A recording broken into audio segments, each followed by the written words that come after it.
Ini gue sedang ada di warungnya kompas.com dan tuh bisa lihat kita pemandang. Kan dulu mah bukan di sini, bukan pas buangan, pas di atas di bawah mah.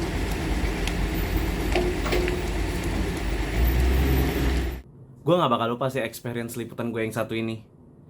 Ini liputan yang hmm, apa ya? Duh, gimana nih? Jadi gini ceritanya.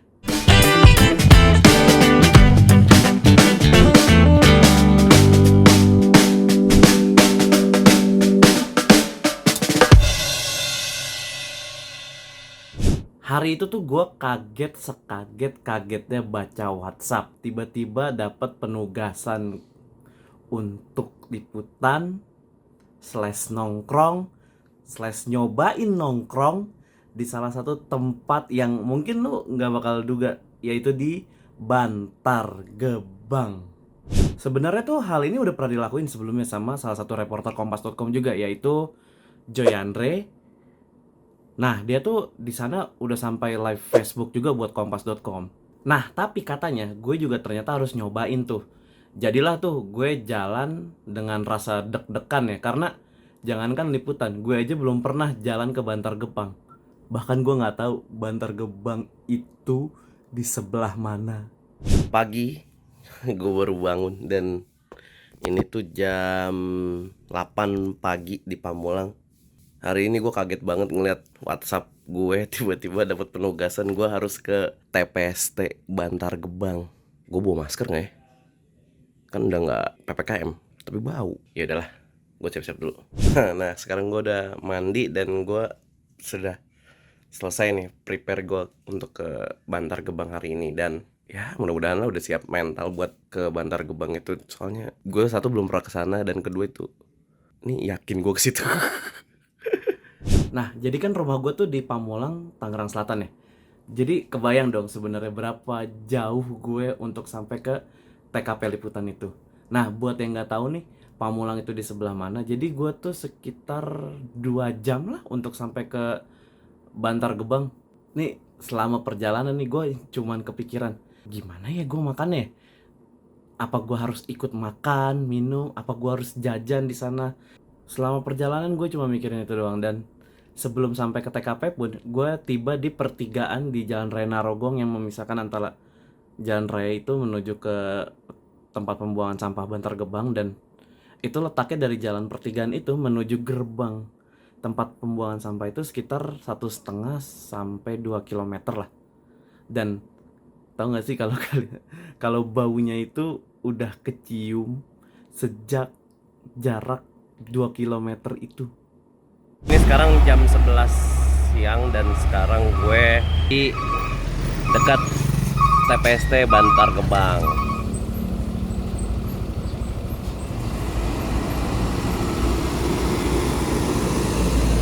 Nah, sekarang gue udah ada di sini di Bantar Gebang dan gue lagi nyari warungnya.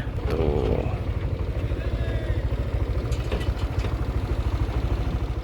Nah, sampai di situ nafsu makan gue tuh udah hilang lah ya. Karena kan udah masuk ke Bantar Gebang aja tuh, gerbang Bantar Gebangnya itu udah tumpukan gunung-gunung sampah dan segala macem. Tapi gue cuman mikir pada hari itu tuh gimana caranya gue nemu warungnya, gue jajan, gue nongkrong di situ sedikit, nggak lama-lama gue ngerekam footage segala macem dan beres deh pokoknya. Tapi ternyata nyari warungnya itu juga nggak gampang. Gue tuh harus muter-muter dulu karena kan warungnya kebanyakan berada di tumpukan gunung-gunung sampah itu ya, di antara itulah. Dan akhirnya gue harus muter-muter di Bantar Gebang itu untuk nyari warung yang mana nih yang enak buat gue tongkrongin. Setelah nggak berapa lama lah gue muter-muter, akhirnya gue nemu tuh warung yang enak buat gue tongkrongin. Top gak gue udah sampai. Ini salah satu warungnya. Ibu ini merupakan salah satu penjual yang ada di sekitar. Ini zona berapa, Bu, kalau di TPST Bantar Gebang? Zona 2 ya. Ibu udah dagang di sini dari kapan, Bu? Udah setahun. Udah setahun? Ini mau ada gas. Hah? Ada gas. sih. Ada bosnya. Terus ini nutup warung jam berapa, Bu? Non-stop. Nonstop 24 jam. Iya. Tinggal sini dong. Tinggal sini dong. Enggak, gantian. Oh, gantian. Bu, waktu itu pertama kali akhirnya bisa kerja jaga warung di sini, gimana Bu rasanya, Bu? Kan banyak buat kiri kanannya kan begini. Iya. Gimana? Nggak bisa makan dan bisa minum. Sumpah? Iya.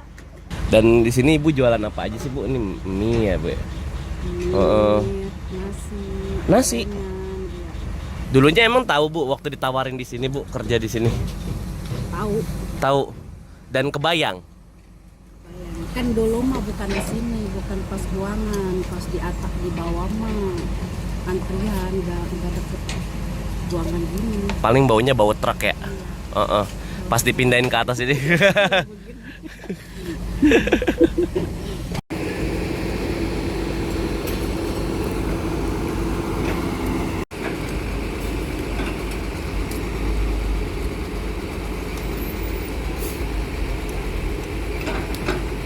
Nah, nggak lama setelah gue ngobrol sama mbak warung itu, namanya Rianti tuh ya, gue akhirnya mulai memutuskan dengan tekad yang kuat, gue jajan es teh.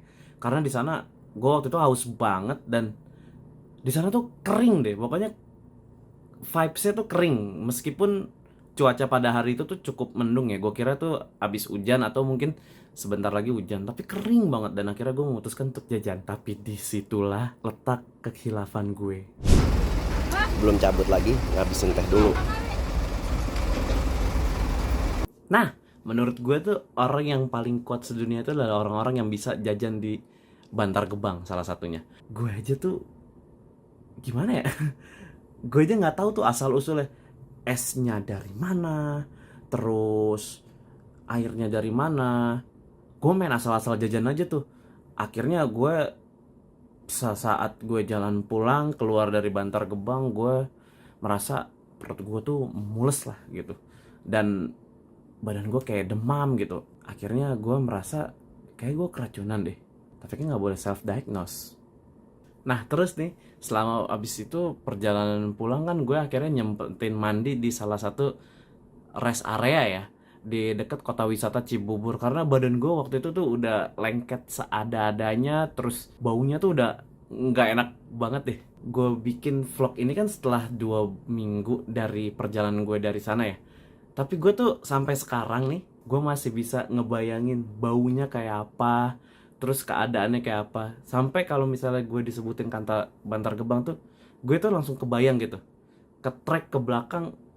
Ih, baunya kebayang tuh kayak gitulah pokoknya, nggak bisa dijelaskan kata-kata. Nah gue tuh heran ya, gimana ceritanya ya orang-orang yang setiap hari hidup di sana. Nah, sekarang gue udah keluar lagi dari daerah Bantar Gebang dan gue nemu rest area di deket kota wisata Cibubur dan gue mau mandi.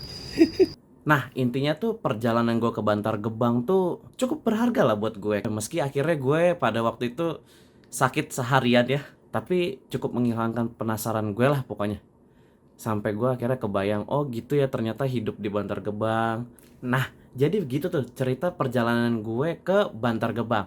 Ikutin terus cerita-cerita di lapangan lainnya hanya di kompas.com. Tapi sebelumnya jangan lupa subscribe, like, dan komen ya.